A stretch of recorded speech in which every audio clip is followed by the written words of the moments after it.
Donc quand on a racheté les batteries de Nissan, il y a cet objectif de développement commercial. On a trouvé 3 usines en fait au départ, une au Japon, en Angleterre et aux États-Unis, qui font à peu près 250-300 personnes. C'est des usines de 2-3 gigawattheures. Et le plan de développement, c'est effectivement fournir d'autres constructeurs que Nissan et se développer dans le stationnaire, ce qui suppose de développer des capacités industrielles. Donc il y a un plan de développement industriel associé à cette acquisition qui prévoit de développer 2 gigafactories. On avait comme plan initial d'agrandir l'usine anglaise pour en faire une usine de 20 gigawattheures. Voilà. Et puis d'ouvrir une usine en Chine, ce qu'on a fait. On a ouvert une gigafactory en Chine de 20 gigawattheures, c'est-à-dire 7 à 10 fois la taille des usines historiques. Et donc la giga-usine européenne, où la mettons?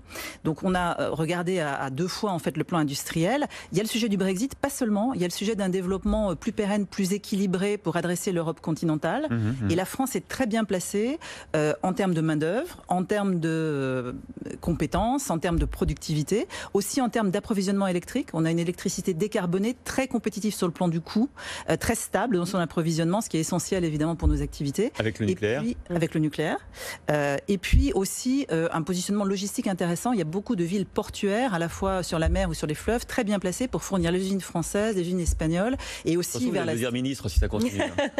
Non, mais en plus, on pense que l'initiative du ministre de l'économie et des finances autour de l'Airbus des batteries est aussi absolument intéressante pour positionner la France comme le leader sur ce sujet et créer tout un écosystème, parce que ce type d'industrie, c'est un écosystème, ce sont des approvisionnements, des compétences, une logistique, et on ne peut que bénéficier de ce type d'initiative parce que le marché est en telle explosion qu'il y a vraiment de la place pour plus d'un acteur, et nous, on est tout à fait ravis de prendre part à cet écosystème.